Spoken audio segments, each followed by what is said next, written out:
Bueno, lo primero de todo es comprender cómo funcionamos ante el miedo.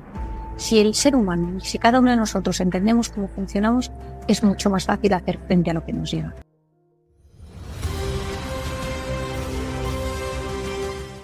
Y mucha gente me dice, ¿y ahora qué es ser feliz? Ayer hablaba con diferentes personas sobre esta sensación de irrealidad que estamos viviendo. Uno sale a la calle y no sé si os habéis dado cuenta, Ana, y si tú te has dado cuenta que vamos por la calle y hay sensación de más silencio. La noche de Madrid, que está movida, por ejemplo, es mucho más silenciosa. Tú si vas con alguien por la calle, ya no vas por la calle hablando con esa persona, porque esa persona no te escucha, no te lees los labios, a través de la mascarilla no te apetece. Entonces, nos estamos encerrando mucho más en nosotros mismos y todos nos fijamos en las caras de las personas con las que nos cruzamos por la calle. Buscamos esa sonrisa con el que te cruzas, pues vas al supermercado, el frutero, vas a la mercería, vas al banco, la farmacia, mirar a la gente a la cara y que te sonríe la persona que está detrás y te diga. Estaba yo otro día en la farmacia, veía una señora mayor que pedía sus medicinas y le decía a la farmacéutica, ¿esto me curará? Y le decía el farmacéutico, espero. Y dice, ya no le veo la cara, ¿no?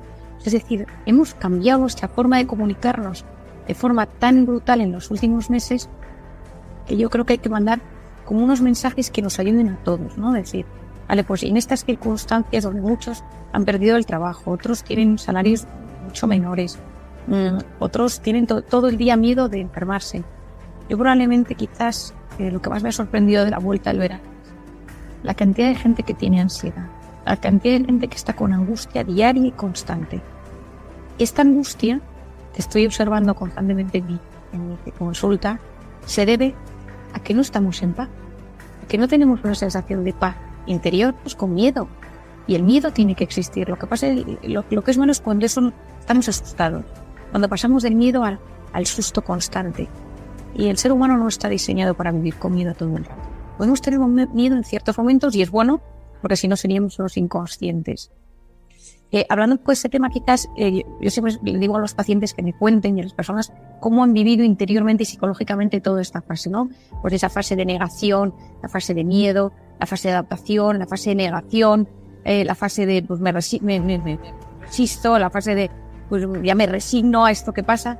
Pero estoy viendo todo tipo de gente, ¿no? La gente que dice, mira, yo es que no quiero ir con mascarilla, aunque sé que es bueno porque me revelo. O sea, quiero decir, el mundo interior que está surgiendo por todo esto no nos va a dejar indiferentes. Y por eso creo que los efectos físicos del coronavirus son terribles, pero los psicológicos son muchísimo peores. Y a mí lo que me preocupa es que hay que cuidar la mente en estos tiempos, porque si no corremos el riesgo de ser una generación que estemos todos un poquito tocados psicológicamente por este tema. Que a todos de cierta manera no nos deje igual. Y ya no digo nada a los niños vulnerables con sus mascarillas y las personas mayores que viven en un estado de miedo constante. Ani, pregúntame, que querías decirme algo. Pregúntame. No, te estaba escuchando y pensaba, claro, es que interesa más que nunca tener la mente sana, tener el cerebro preparado y ser resilientes y a la vez estar con una actitud lo más positiva posible dentro de, como dices, que estamos asustados o que hemos perdido, que estamos en un duelo. Claro, y también porque, como tú sueles explicar, eso repercute también en la salud del cuerpo, en la biología, ¿no? O sea, que está todo muy relacionado. Y si tuviéramos que empezar por algún lado para empezar a tener esas pautas para que sucedan cosas de una mejor manera posible, ¿por dónde? Bueno, lo primero de todo es comprender cómo funcionamos ante el miedo. Si el ser humano, si cada uno de nosotros entendemos cómo funcionamos, es mucho más fácil hacer frente a lo que nos llega. ¿Cómo funcionamos? Muchos ya me habéis escuchado contarlo, pero siempre nunca, sí me parece que no es malo repetirse en esto. Cuando uno tiene por algo que sucede, si por ejemplo vamos por la calle y alguien nos atraca, automáticamente se pone en marcha todo nuestro sistema de miedo. Del hipotálamo lanzan unas glándulas, unas hormonas, las glándulas suprarrenales, y aparecen la adrenalina y el cortisol, que van a ser básicas para poder hacer frente pues, a ese atraco, salir corriendo, pegarnos, o dejar nuestra cartera y darle el dinero al ladrón. Entonces, esto es bueno que suceda así porque el ser humano toda la vida ha vivido así. Sería terrible pues que fuéramos por la calle y no tuviéramos miedo a que venga un atracador. Pero ¿qué pasa si yo vuelvo a ir a esa calle 2 semanas después y en esa calle estoy en estado de alerta? Y aquí viene un mensaje que todos lo habréis escuchado, que es porque nuestra mente y nuestro cuerpo no distinguen lo que es real de lo que es imaginario. Ante una amenaza física real y ante una amenaza imaginaria se activa el mismo mecanismo. Y esto es muy importante. ¿Por qué? Porque el 90% de las cosas que nos preocupan nunca suceden. De hecho es el 91,3%, pero el 90% de las cosas que nos preocupan nunca suceden. Es decir, si nosotros ahora mismo hacemos una lista de todo lo que nos inquieta y volvemos a mirar esa lista dentro de un año, nos sorprenderemos. ¿Qué pasa? Que hay gente que dice, pues a mí todo lo que pienso en negativo me sucede. Yo siempre digo que no hay una vida pura en la que no le sucedan cosas malas. Todo ser humano está librando ahora mismo una batalla en mayor o menor medida en un tema de su vida. Tú, Ana, yo, María, cualquiera de los que nos están viendo a través de las redes. Es decir, no conozco una vida que no esté librando una lucha interna por algo económico, personal, afectivo, de corazón, con los hijos, con la salud. Es decir, todos nos pasa siempre algo. Y el tema es cómo nos enfrentamos a eso que nos pasa. Pero teniendo en cuenta que el 90% de las cosas malas nunca suceden. Y entonces, ¿por qué es esto tan importante? Porque imaginémonos que vivimos siempre en alerta con miedo con algo. ¿Y si me enfermo de coronavirus? ¿Y si me quedo sin trabajo? ¿Y si no llego un fin de mes? ¿Y si mi madre la contagio y se muere? ¿Y si confinan la clase de mi hijo del colegio y entonces ya no sé cómo ir a trabajar porque tendré que quedarme en casa?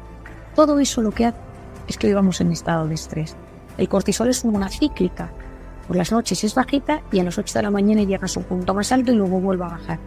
Si yo vivo todo el día creando cortisol, me intoxico de cortisol. Es decir, empiezo a generar esa hormona a todas horas y yo lo llamo de forma fácil la intoxicación de cortisol. Esa intoxicación de cortisol va a producir cambios a nivel físico y a nivel psicológico. A nivel físico, ¿qué va a producir? Se me cae el pelo, me tiembla el ojo, se me duermen las manos, tengo problemas gastrointestinales, se me altera la permeabilidad intestinal y la microbiota, tengo sensación de opresión en el pecho, tengo migrañas. Si lo llevo a largo plazo, pues tengo incluso cambios en el tiroides, en el paratiroides, tengo cambios a nivel neurológico. Es decir, esa sensación de estrés constante producida por pensamientos negativos que surcan mi mente van a producir en mí un cuadro físico real, incluso inflamatorio. Es decir, yo digo que el siglo XXI es la sociedad de la inflamación. La gente va inflamada por la calle. Gastritis, gastroenteritis, amigdalitis, es decir, hay una inflamación constante derivada de muchos factores y uno de ellos es el estrés. A nivel psicológico, lo primero que me sucede es que no duermo bien. Porque si yo necesito que mi cortisol sea bajito por la noche, cuando llega la noche, estoy en estado de alerta y no descanso.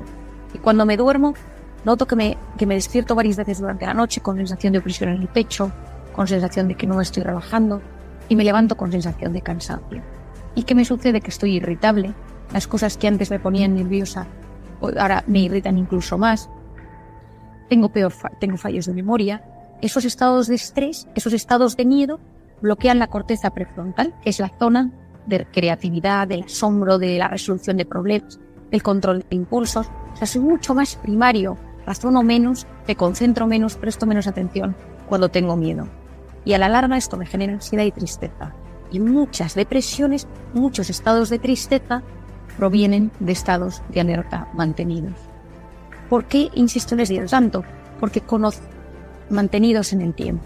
Si nosotros conocemos cómo funciona nuestra mente, si nosotros conocemos cómo funciona nuestro organismo, si nosotros conocemos cómo funcionan nuestros pensamientos, somos capaces de hacer frente a ello y ser capaces de que nos sucedan cosas buenas. Es decir, a veces hay que estudiar, hay que leer. Decía Séneca, la suerte es donde confluyen la preparación y la oportunidad. Entonces yo siempre digo, hay que prepararse, hay que saber, hay que estudiar, porque cuando uno estudia, uno sabe, uno percibe de forma mejor las oportunidades. Entonces tú me dices, Ana, ¿cómo hacer para que a pesar de toda esta circunstancia nos pasen cosas buenas? Lo primero de todo es saber que la felicidad no es lo que nos pasa, sino cómo interpretamos lo que nos pasa. Depende de la interpretación de la realidad. Yo en consulta me pasa muchas veces que escucho la vida de alguien, me cuenta un drama y pienso para mis adentros, horror, ¿cómo voy a poder ayudar a esta persona? Esto es dramático. Y de repente la paciente me dice, pero esto ya lo he superado. En cambio, el otro día me pasó un tema con mi suegra que me tiene y yo pienso, pero comparado lo de tu suegra con lo otro, entonces cada uno interpreta las cosas como las interpreta. Aquí no le ha pasado que le cuenta un problema a un amigo y el amigo le dice, pues sí, es una tontería.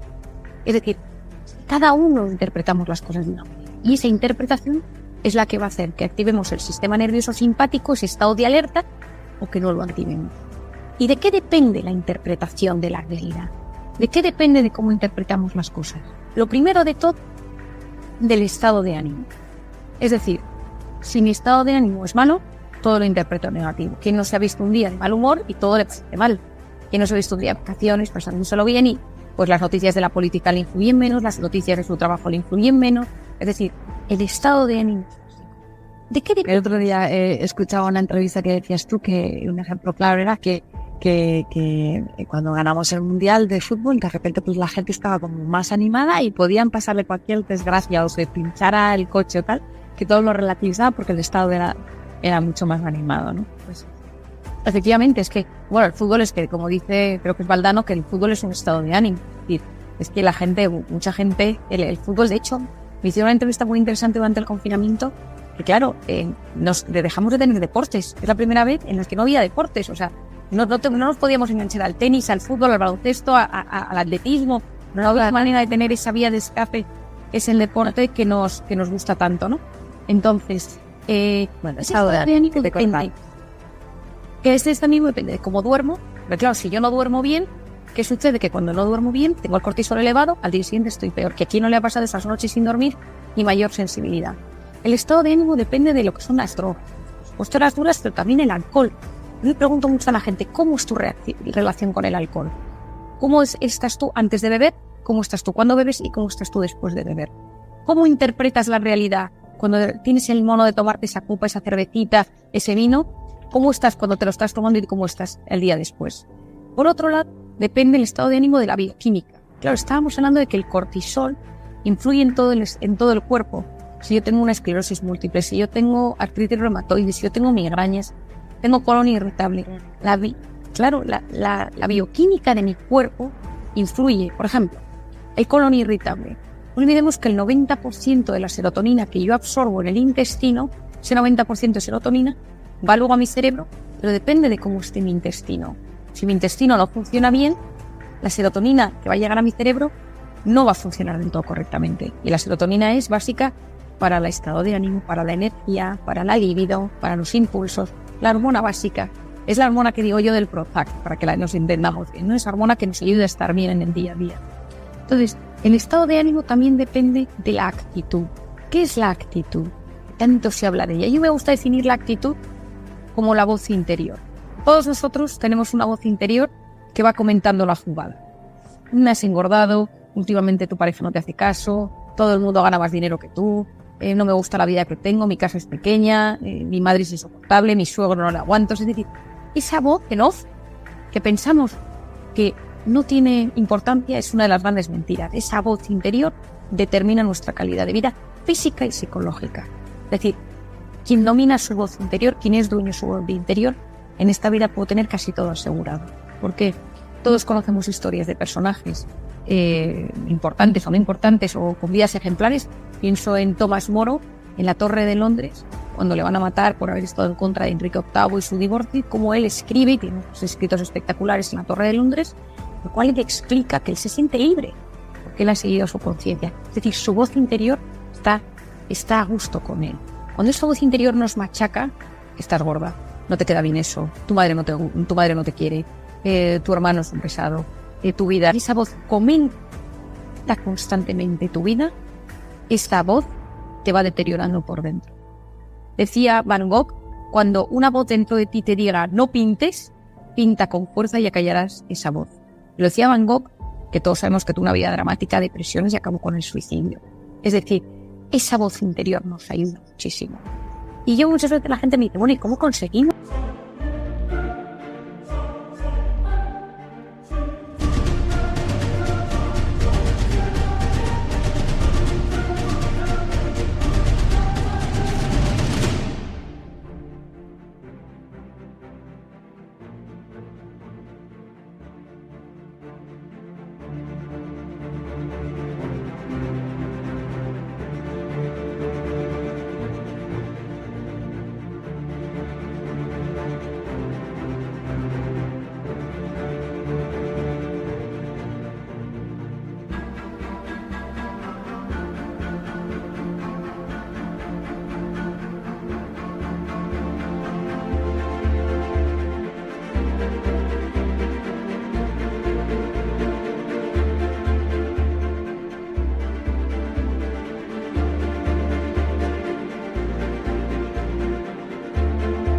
Pues dominar esa voz interior.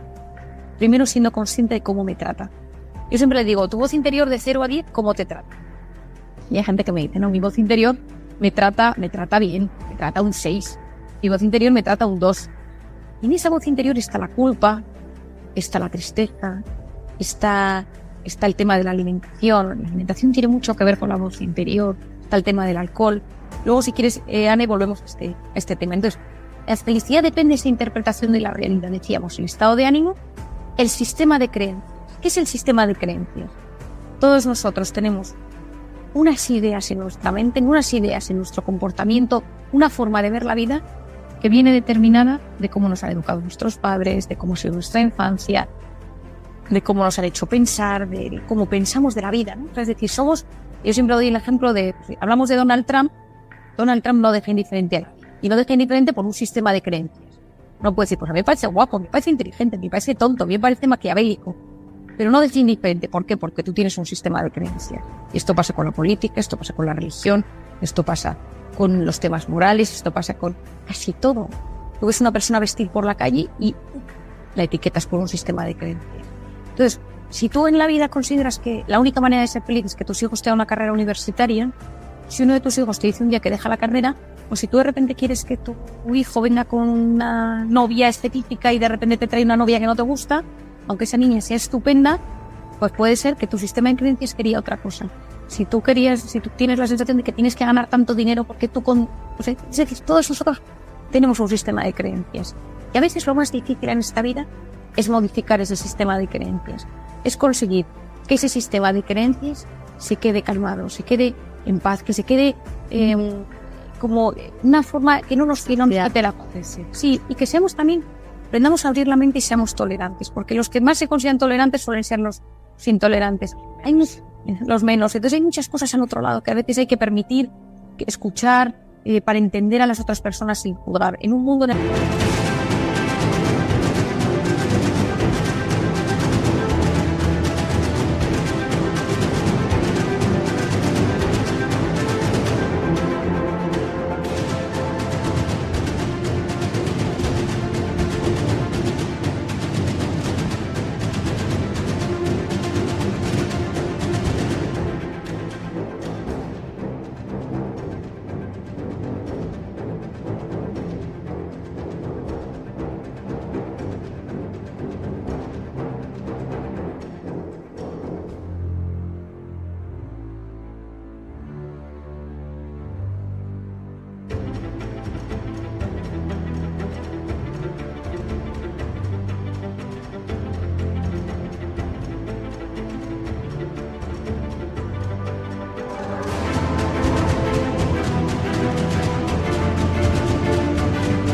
que está el mundo tan polarizado a nivel ideológico, te hablo mucho de esto, el sistema de creencias, ¿no? Conocer gente en todas partes, aceptarles, escucharles. Todo el mundo tiene algo interesante que comentar. Entonces, esa interpretación de la realidad depende de ese sistema de creencias, que es bueno que yo haga un propio examen y diga cómo es mi sistema de creencias. Por otro lado, de mi estado de ánimo, que depende de todo esto que hablábamos, pues de la salud, de las circunstancias. Lógicamente, en un coronavirus es mucho más difícil mantener ese estado de ánimo a tono. Y luego la tercera cosa, Anne, que yo hablo mucho, y que seguro que alguno de los que está escuchando me lo ha oído decir, que es el sistema reticular activador ascendente. Tiene un nombre maquiavélico terrible, pero tiene una función mágica. ¿Qué es el sistema reticular? Sí. El sistema reticular está aquí detrás, está en el tallo encefálico, y es una zona que se dedica a filtrar, es el rastreador del cerebro.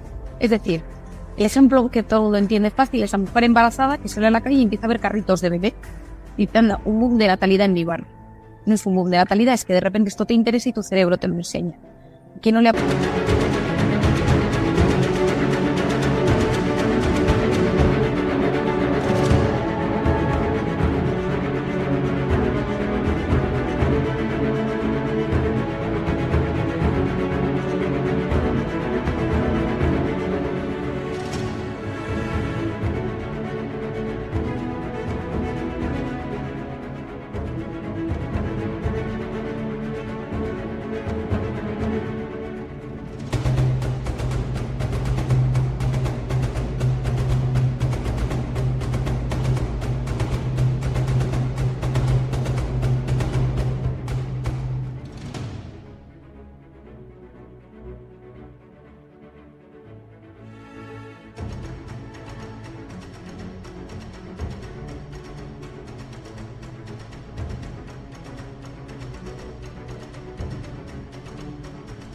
pasado que de repente me llaman de una entrevista de trabajo, una empresa, y de repente empieza a ver esa empresa por todas partes anunciada.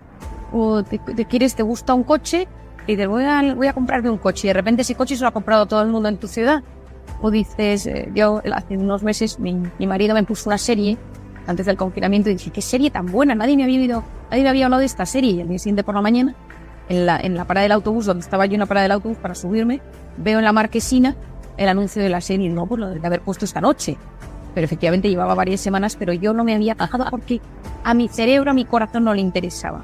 Por eso se dice que lo que el corazón desea de verdad, la mente se lo acaba mostrando. No significa que por querer algo con muchísima fuerza, por arte de magia, vaya a aterrizar y vaya a aparecer delante de mí. Lo que significa es que si existe alguna remota posibilidad de que eso suceda, mi mente va a hacer todo lo posible por verlo. Mi mente, justo. Es decir, las cosas buenas de la vida suceden en la vida. Y si yo activo mi sistema reticular, puedo verlo. Pero para verlo hace falta que sepa que quiero ver. Porque claro, yo tengo una frase que repito mucho, que es que al 90% de la gente que no le pasan cosas buenas es porque no sabe lo que quiere que le pase. Entonces, su cerebro no se lo enseña. Si tú no sabes lo que quieres, ya puedes tenerlo delante, que tu cerebro no lo va a ver.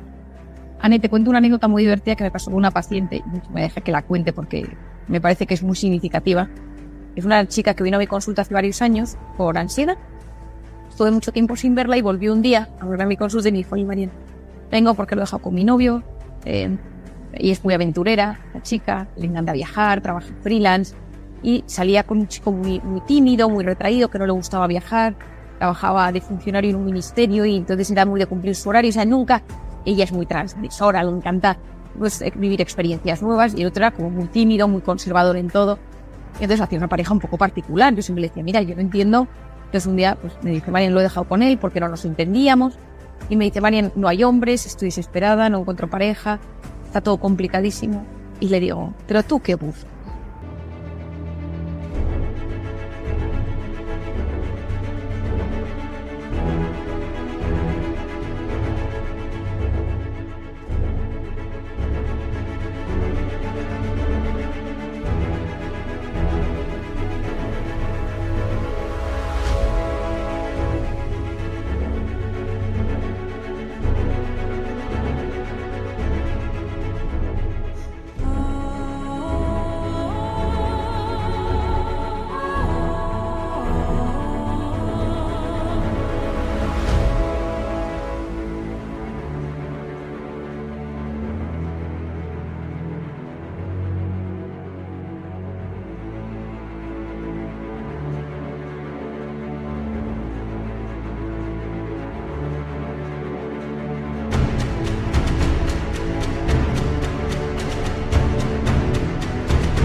¿Tú realmente qué es lo que quieres? Y me dice, pues mira, Marian, yo quiero un hombre que me quiera. Digo, no, ¿tú qué buscas en la otra persona? Me dice, mira, Marian, yo lo que quiero, pues ayúdame. Y le digo, mira, tú necesitas una persona que le guste viajar, que le guste conocer el mundo, que tenga ganas de vivir, pues de salir, de esas personas con mucha vida, muy apasionados, que no pares quieta un minuto. Y entonces ella no es de Madrid, se fue de la consulta y se sentó iba en tren de vuelta a su casa, y entonces se sienta un chico a su lado, guapetón, entonces le mira y ve que el chico abre su ordenador y pone viaje a Birmania y unas fotos y tal, ¿qué visitar en Birmania? Entonces ella empieza como con taquicardia y le dice, este me lo ha puesto Marian a mi lado para que practique a ver si realmente este sistema reticular mío lo tengo activado. Entonces me llama desde el tren y me dice, oye, Marian, ¿tienes algo que ver con el chico que está sentado a mi lado? Claro, mira, una cosa es que yo intente ayudarte y otra cosa es que haga estas cosas. Y me dice, vale. Entonces cuelga el teléfono, se va y empieza a hablar con el chico, ¿no? Y le dice, oye, tú y estos viajes y tal. Y el chico le dice, no, es que yo me dedico a asesorar a agencias de viajes de diferentes países del mundo. Entonces pruebo hoteles, pruebo experiencias y tal. Y entonces ella le pregunta, ¿y tu mujer cómo lo lleva? Y entonces le dice, no tengo mujer porque nadie que siga mi ritmo. Lógicamente, tras esto le pidió el teléfono tal y salen juntos y justo la voy a ver dentro de unos días, ¿no? Entonces ella me decía siempre, Marian, esto del sistema reticular funciona. El ejemplo que os cuento es un ejemplo muy sencillo, pero en la vida cuando uno quiere algo, tiene que prepararse para que eso suceda.